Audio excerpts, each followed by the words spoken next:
can you come and get me and drive me to the hospital because I'm scared of having an accident? And he says, just see how you go. Take a risk. Dead set. Take a risk. And she goes, I can't believe you smoked that thing in front of the kids. I said, Mum, you smoked while you were pregnant with me. Beautiful. And every day after that. She only gave up smoking like 10 years ago. But she's got the bloody balls to sit there and say, I cannot believe you do that in front of the kids. Can we be real? Hello, Bags. G'day. Oh, God. G'day. G'day. G'day, mate. Yeah. G'day, mate. How you going? G'day. I wonder if are we g'day guys? We've done this before, but I mean, fucking why not? Yeah, we have. We've spoken about it before because but what I noticed recently is you've become a g'day person. Yeah. See, I am a g'day guy. Always have been. And the first time we had this conversation, you were like, no one says g'day. I was like, are you joking? Everyone around my neighbourhood says, g'day. And now... Because I think for people overseas, they think that we're all saying g'day to each other. Yep. And you are a g'day girl, g'day guy. Yeah. I've become more of a g'day guy. I love it. Since being around you. Yeah, I must You've rubbed admit, off on me. Yeah, I must admit, I do deliberately use old Australianisms. I find them amusing. Like struth. No, I don't go struth, but I do okay. go fair dinkum because, fair dinkum. And what does fair dinkum mean for someone watching For real. overseas? For real. Right, Like if you go, I've been evicted, you go, fair dinkum. I don't think anyone ever says that. No, you probably wouldn't say that to I've been evicted. You might say it to fair dinkum. I don't even fair dinkum. Well, you might like avocados cost $8. Fair dinkum. No, I don't think you're saying that Carton either. of eggs, $8. Yeah. I do, but also remember years ago when I was on radio in Brisbane, we had a joke where we would pretend we were going to say fuck, and we'd go fair dinkum to each other all the time. And so I still say that to my kids. Fair dinkum when we're out in public. When we're at home, I'll go, for fuck's sake. But if we're out, or if my mum's around, if Nan's around, I'll go, fair dinkum. Oh, so your mum won't let you swear even at your age now. She'll still get up. No, she and I swear when we're chatting. But can she throw out a fuck every now and then? Oh, yeah, my word. But what about a C-bomb? No, she won't. Oh, Christ, no. I wouldn't even drop a C-bomb in front of Mum. And I'm pretty like take me or leave me, even with Mum. But no, Christ, no. But she, but not in front of the kids. Like it's hilarious the way she has this. She loves to give me shit about my parenting. Like, not in front of the kids, please, Michelle. I'm like, are you forgetting who I was a kid with? And the other day she says to me, she goes, I can't believe you smoked that thing. It's a vape. I vape, right? And she goes, I can't believe you smoked that thing in front of the kids. I go, bitch. I didn't say bitch. I said, Mum, you smoked while you were pregnant with me. Beautiful. And every day after that. She only gave up smoking like 10 years ago. But she's got the bloody balls to sit there and say, I cannot believe you do that in front of the kids. I hope they don't pick it up because you do it. Meanwhile, I started smoking in grade 9 because I could pinch them out of her handbag. Like, who you're forgetting who I was a kid around. It was you, mate. So, but fair dinkum. What else? Oh, my word. My granddad used to say my word. I'd go, are you coming home soon? Oh, my word. What about Christ? Where's that? Is Christ? Christ on a bike. Yeah, I feel like Christ on a bike is very Australian. Oh, my Christ. I don't feel like that's rolling around in Americans Vatican City. And Americans are very Christianful, aren't they? Yeah. I think. Please correct me if you think I'm wrong, but I feel like your culture, guys, and I'm talking straight to you, I feel like your culture's quite heavily influenced by Christian rules and manners. You know, when we were working on radio in Melbourne, I remember a meeting with our boss, Pam. And she pulled me up. But now hearing you talk a lot, I'm realising what they were hearing. Was me? Well, they were hearing you say Christ and me say Jesus all the time, right? So they're hearing Christ, Jesus, Christ, Jesus, Christ. And they pulled me in and they said, guys, there's a lot of religious references going on the show. And I remember thinking, we're not even talking about religion. And then they played audio. And here we are, bang. And then Matt's just in between. We got... In his birdie hearing shirt. Christ and Jesus. But we see it pulled up about me, Tim and Marty as well. There were a lot of Christs on that show. And most listeners thought it was funny. But there was one lady who used to complain about us and write letters and that about our sacrilegious language. Are they doing that on other radio shows in other I don't think so. Are they like, Buddha? Or like, That's not really a swear word, no. No, I think it's only Christians who say, "Oh Christ," weirdly, or people in Christian countries. But I don't think people on radio Or in Zeus. America, Zeus, ancient Greeks. I don't know if they were using that as a swear word. I don't know, but yeah, I don't think people in America are saying, "Oh my Christ," about anything. I don't think that happens. It's an us thing, yeah. Yeah, it's an us thing, but my word and all that, I am bringing back. And I tell you what I do, I throw out a blimey every now and then. Blimey. Blimey. Yeah, wow. Yeah, it's quite effective. Blimey. It does stop people in their tracks. They say Blimey. something to you and Which you go, means, for those overseas, blimey means... British expression, it means my Christ. Sort of. Yeah, right. Oh, blimey. Yeah. So keep it going, I say. Keep it going. Speaking of Australianisms, there is a very Australian case going on at the moment, a murder trial that I'm very invested in for my other podcast, right? We know it as the Mushroom Lady. Now, for those of you overseas, I know we've spoken about it before, it's the lady who served up a lunch for her in-laws and her mother-in-law's sister and her husband, so for the oldies, basically, and it was beef Wellington. Now, what is not in dispute is that they died. They were poisoned by the beef Wellington, by the lunch, and they died. What is in dispute is whether or not this lady, the Mushroom Lady, Erin Patterson, meant for that to happen, or was it a terrible accident, terrible mistake? So that's what the trial is about. Her defence is that it was a terrible accident. But what I've been watching the trial, and I don't know if you realise, because you don't watch trials, how embarrassing a murder trial is. If you're the person. Because they dig through everything in your life. Christ, if Now, you're the accused. Mrs. Mushy. Yeah. Can we call her Mrs. Mushy? You can call her the accused. You can call her the Mushroom Lady, whatever you want. Mrs. Mushy. Mrs. Mushy. From the short amount of time that I spent seeing her on the news I feel like she would have a very embarrassing past. Not even the past. I'm talking about the 24, 48 hours after the lunch.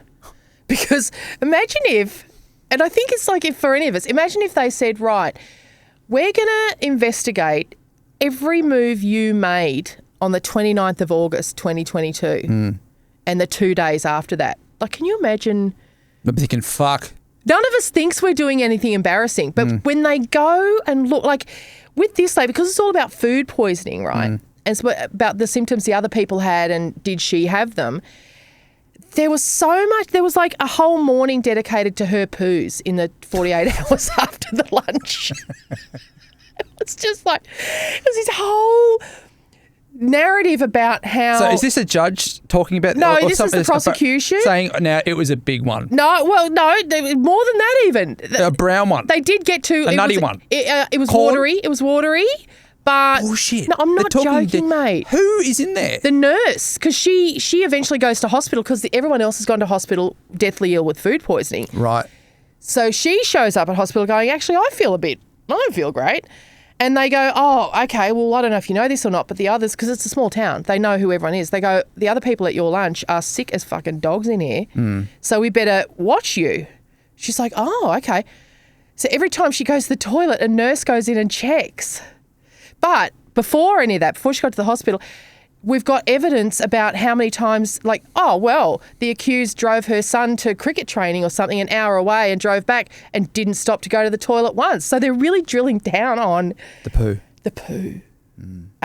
Also, she Sorry, rings... okay, I'm trying to... So they're in hospital and the nurse is going in to check. Now, I've been to hospital a few times. I've never had that happen. So is the nurse doing that because she's starting to get a bit sus on this already? Or like, No, why would she be doing that? they're looking for symptoms. They're looking for like... So they're saying, hey, when you've done your poo, Yeah, give us a look. give us a little look in I'm there. going to have a look at that just to see if it looks... Are they hazmat suit or are they just going in? I don't know, because it was very shortly after COVID. I would not want that job. No, this is Ah, it, right. right? And then they'll probably have to give evidence, I guess, at some stage. This nurse will probably have to jump up on the stand and go, yeah, Nutty. I do. Yeah. I do remember the poo in question. It was, well, I'll describe it as watery. I'd describe it as having a... So it's unbelievable. And get this, and the other thing that's entered into evidence is that she rang her ex-husband at some point in these 2 days and went, listen, I think I've got it. I'm pretty sure I've got it too. I need you, can you come and get me and drive me to the hospital because I'm scared of having an accident. This is entered into evidence, this quote. I'm scared of having an accident. Yeah. And he says, just see how you go. Take a risk. Dead set. Take a risk. He opts not to come and pick her up and drive her to the hospital. And he goes, see how you go. And I thought to myself, that's probably pretty reasonable given that they'd separated. And he's thinking, well, if you're threatening to have an accident, I don't want that on my seat covers. Yeah. I don't want to. In the Datsun. We're not even together anymore. Like, we're not even. Like, according to my tax return, I am single. Out of here. I'm separated. Yeah. So I think if there's any accidents going to happen, that can happen. Do that in your Barina. Do that in the Barina, babe, because it's not happening in the Pajero. I'm telling you. All the best. See how you go. Okay, so she's sitting there. They're talking about this. What is she doing? What are She's sitting in court, right? listening along? She can't say anything. Yeah, and it's. I mean, the courtroom is a very intimidating space. It is, it's isn't meant it? to be, right? Yeah. And she's sitting in this is a small courtroom in the bush in Victoria. So she's sitting there. Who knows what she's thinking, what she's trying to look like? Because anybody would. You've been charged with murder. What face would you put on? I don't know, because it feels like the jury's. Well, I'm sitting here talking about your runny poo, right? What are you doing? I'd probably look down like, oh, this is. It was watery. In fairness, it was watery. But you're not allowed to, but you can't speak. You can't go. You can't nod along. I mean, Oh, yeah. What do you? Yeah. Oh, that's right. I do remember that poo. Yeah, no, I do remember that now. Yep. I do remember that now. Yes. I mean, you just got to. How many people are in the courtroom? Oh, 100. Even though it's a tiny room, there's 15 on the jury because they get 3 alternates in case anybody gets sick, gets a runny poos, for example, and has to leave. So they've got a few spares there. Then I think there's 6 or 8 media people, and then there's about 50 just locals who are interested. What I would love, because I haven't watched this, but what I would love to, if it did happen, when they're talking through this detail, is that the crowd go, whoa, like every time there's a mention. I wonder what a collective, whoa, jeez. I didn't see the crowd, but that's really good. Yeah, there's going to court is great people watching, but yeah, you normally think, it's going to be, in other trials there's gruesome evidence, but in this one it's really all funny. about it's not funny, but it's really all about. Well, no, the poo's funny, not the the result, but going through some lady's stools. Her stools for 2 days. They're going, okay, now this takes us to Tuesday. Now it's 2 days after the election. How are your poos then? What other evidence do they have? Oh, well, I mean, is this... okay, so it's not just relying on the poo story. No.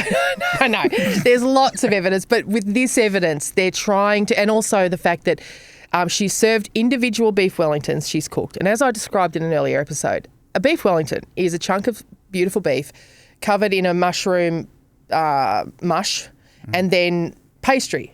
So normally Gordon Ramsay, normally they'll make a big wedge of it and you slice it, but she's made individual ones. Right. And then selected who gets one. Yes, and also she served hers on a different... We don't know that. No, but this is... We don't know. No, we don't. No. No, we don't. We don't know anything. But we do know that she served it on a different plate. Hers was on one plate and the other 4 people had different kinds of plates. They all had the brown plates and hers was on a white plate. And so it will be alleged that she did that to make sure she didn't mix up the one that she did. That's what will be alleged in court. But so there's lots of evidence, lots of bits and pieces, but the poos took up a morning. Yeah. A morning? A morning of poo chat. Well, how come you didn't have to poo while you took your son to cricket? Well, we'll Are they saying poo? I don't feel like No, they're not saying poo. They're saying bowel movements. Stools. Yeah, they've got to use all the scientific hospital terms. Chat. Right. Yeah. Hospital chat. Hospital chat. Yeah.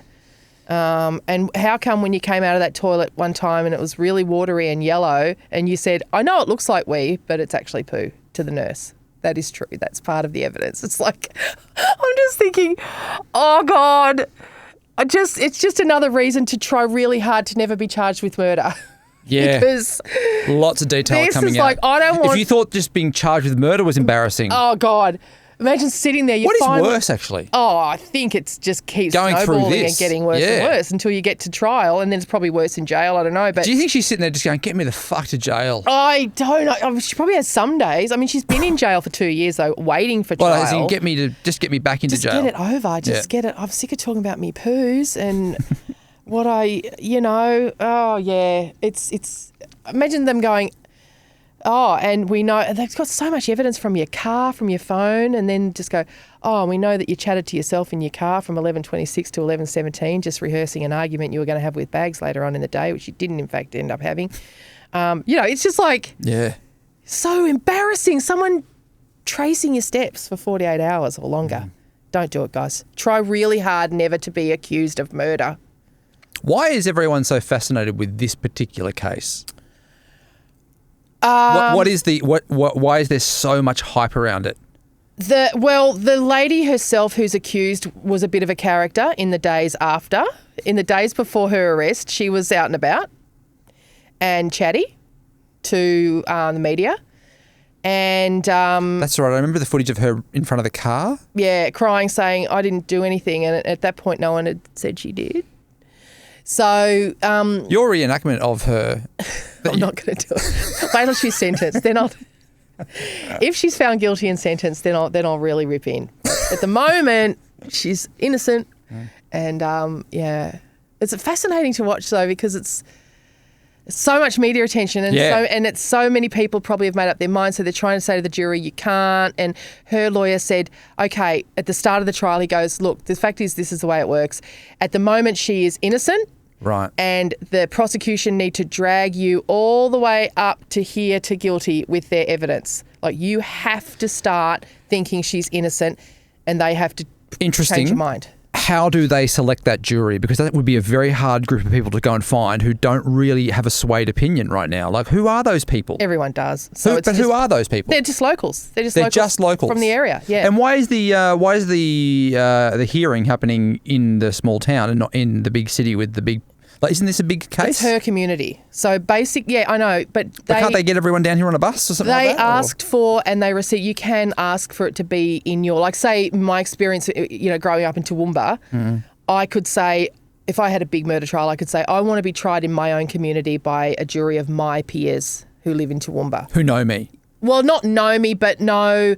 That's just the standard, is like a jury of your peers. They have to be people from your community, who reasonably could understand your thoughts, your actions. Yep. It's very old-fashioned concept, all of it. But she asked, and the defence team said she wants to have the trial in her community with her peers. Wow. Who knows what? It's all, like, what's the word I'm looking for? People just trying to figure out what, Dr. Phil, before he was on TV, his job was he worked as a psychologist for rich people and huge corporations in jury selection. So his job, and he was paid a fortune, was to look into the background of jurors, look into their occupation, all that kind of stuff, and try and reject jurors who might not vote with his employers. So there's a lot of strategy that goes into it.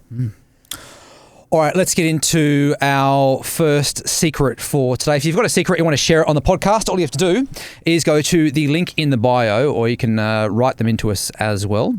Our first secret, here we go. My boss used to make me pay for things out of my own pocket and reimburse me later, but he always forgot. Yeah, that old scam. So I started rounding up every receipt by a few dollars, then a few more. Over 3 years, I stole almost $9,000. He never noticed because he was too busy bragging about his boat. It's so random. So $9,000. $9,000. Well, that's just embezzlement. Who's scamming who here? Well, she's embezzling the company. But he's not paying it. So fucking Jesus Christ! What do you do? What do you do? Again, to go to court about it, I suppose she'd have to produce all her receipts, literally, and they'd try and tally it up. But what you don't want? You don't want to be done for embezzlement when you know that the reason you did this was because this asshole with the boat isn't paying you back for the coffees. Call him out. Yeah. Yeah, but people are like Much that. easier. But people don't like the conflict. Yeah. And also some people are just, they're scamming. They're just like, they just know that, she'll never call me out. Yeah. People are too polite to say you owe me for 20 coffees. And the argument that he's got a boat. Well, she's saying he's got plenty of money. He can pay for his own bloody stuff, but he's one of these blokes. $9,000. Yeah. He's one of these blokes goes, I forgot me. I haven't got me. Can you grab this and I'll pay you back later? Or can you pick it up on the way into work? I'll pay you back later. All this. He's a scammer. He knows what he's doing. Yeah. So I'm going to say take care out there. Be careful because if you get sprung, you'll get in trouble and probably no one will care that he hasn't paid for a coffee in 2 years. Bloody hell. Yeah. All right, our next secret. Every time I'm asked to submit anonymous feedback, I write it as if I'm from a different department. I'm guessing this is like a workplace scenario. Obviously, yeah. I've done it 5 times now. One month, I'm Linda from finance asking for beanbags. Another month, I'm James in IT begging for a longer lunch break. Funny. Management has no idea and keeps announcing vague new policies. That's awesome. I feel like I'm running the company from the shadows. You're actually trolling. That's so funny. Yeah. Did you ever do those stupid bloody surveys and As I stuff like said, that? I never went to the staff meeting, so I don't know if they did or not. But a suggestion box is pretty funny. And they've got one at the kids' school, I know. And Have you chucked a suggestion in there? No, I don't think anyone does. I mean, I did suggest it to the kids about something and they were like, none of that shit ever happens. There's no... It's just to appease people that want to complain about shit. Yeah, put it in the suggestion box. We'll get to that. Or the complaints box, But I love this idea of just making up characters and just beanbags. Brilliant. That's hilarious. Can we have beanbags in finance? What a miserable job if you were the school person who had to collect the complaints and then read them all. Fucking hell. It'd be the office ladies. The office ladies get all the shit jobs, but they're usually so chirpy and they're usually great women. I don't know, but they get the, carry the spew buckets into the kids and then ring the mums at work and say they've got to come and pick up their kids and the mums get the shits. And so I think that this idea about trolling the staff meeting is just a great way to keep work fun. You have to find ways to put a bit of a laugh into work, have a bit of even if it's just for yourself. Totally. Just to be waiting in the staff meeting for them to pull out your suggestion as Linda from finance wants beanbags. Awesome. What a funny moment. I love that. All right, let's get into our first audio secret for today. I'd just like to say that anyone should have the family that they want, but just don't lie about your situation because it can be really hurtful. My daughter is almost 6. She's an only child, not by choice. I had a difficult pregnancy, a traumatic birth, and have been dealing with medical issues since. I try not to harp on about it, but people are aware. My husband has a friend who also had a challenging birth with her now 4-year-old daughter. Since then, she has brought up so many times about how this wasn't the family she envisioned, how sad she is. Her parenting is very lax, and her daughter is a real rat bag. So I've spent a long time trying to be supportive of her situation while also overlooking her poor parenting. Last year at a wedding, this woman told another couple at our table that they shouldn't have any more than one kid because one is a lot and any more would be too hard to handle. Less than 2 months later, she announces that she's pregnant with baby number 2. And by the way, this is an IVF baby. I can't tell you how devastated I was, but also really pissed off because of the lies. Fast forward to now, the baby is born and I've been very generous and I bought a beautiful gift for her 4-year-old of arts and crafts that are just that little bit too fiddly for little hands to do alone, and an Easter baking kit complete with cookie cutters. I figure that every mum with a newborn and a FIFO husband needs a 4-year-old at their ankles demanding attention and help. Fucking Jesus. You just hate this woman, don't you? You really hate this bitch, and Far out. I feel like you're finding reasons to bitch about her. You just don't like her. And I feel like that secret was written down. Oh, it was definitely scripted. Yeah. Yeah. There were palm cards for that one. Weren't there? Yeah, or maybe an app like that like an teleprompter auto app. cue. Yeah, auto cue app. Or She was sitting there like bloody Heather Ford. I'd like to think so because she has definitely the Sharon Godella. Sharon Godella. You've definitely got these sort of the forceful. Sandra Sully. Oh, the Sully. What a bloody The Carrie Bickmore. rock star. Yes, all the rock stars. I'm getting a bit Sam Armitage. Yeah. Yeah, I'm getting a little bit Sam Armitage from this one, to be honest. Any Lisa Wilkinson in it? No, not getting any of that. But Well, she was an auto cue girl. we're all auto cue girls. But I mean, there's I don't feel. Yeah, I didn't get to see you that much on the auto cue, but I don't think you would have been that great on the auto cue. No. You're more of a free flower, aren't you? Well, freestyler. And I rock a microphone. How did you find the auto cue? Hard. I found. Why do I know that? Yeah. Why do I, even though I've never seen you operate in an auto cue scenario, why do I know that you just would struggle with auto cue? Because I want to add in little asides, and I did learn how to use it properly on the circle. You'd hate being told what you have to say. I don't like someone else writing my words for me. Absolutely, even if it is. And coming up next, the cyclone, will it hit? Even if it's something that basic, I'm like, I want to. And coming up next is, I just don't like reading other people's script. When sorry we're going off this secret for a moment, but when you were hosting those shows and you were reading the auto cue, but you do a little bit of your own bit, would you ever get a Sometimes you'd get a little bit in the air. Yeah, can you keep to the fucking script? Just read it. Just hurry up. Just get on with it. But on the circle, the best thing on the circle is we wrote our own intros. So the circle for anyone overseas was like The View. So you were like the Whoopi Goldberg of Australia. yeah, farting my way through the mornings, and absolutely, yeah. Oh. No, but it was a really fun show. Was that with Ida Buttrose? Were you there with Ida Buttrose? No, she did the one after that, the Studio 10. Yeah, she was like, who's the Barbara? She was like the Barbara Walters. She was like the Barbara Walters in that she was really old and mean. But because I did the first episode of Studio 10, I was the first guest host, and Aisha did not look at me or speak to me for 3 hours. Jealous? No, just rude. Okay. She's just fucking rude. Well, I was also on that show. Oh yeah. For one day. Yeah. And Ida Buttrose, I'm sitting there next to Ida Buttrose, and she dusted my bloody shoulders off before. You know how he had to stand behind the doors? Yeah. Just before the doors opened, yeah, she bloody dusted my bloody shoulders off, ready to go out onto the stage. And I thought, you're a nice old lady. Is that nice? That's a power move, mate. Was it? That's a power move to a young bloke to go, oh, you've got dandruff or something on you. Yeah, she's. I thought she was tidying me up, getting me ready for the razzmatazz. No. The showbiz lights.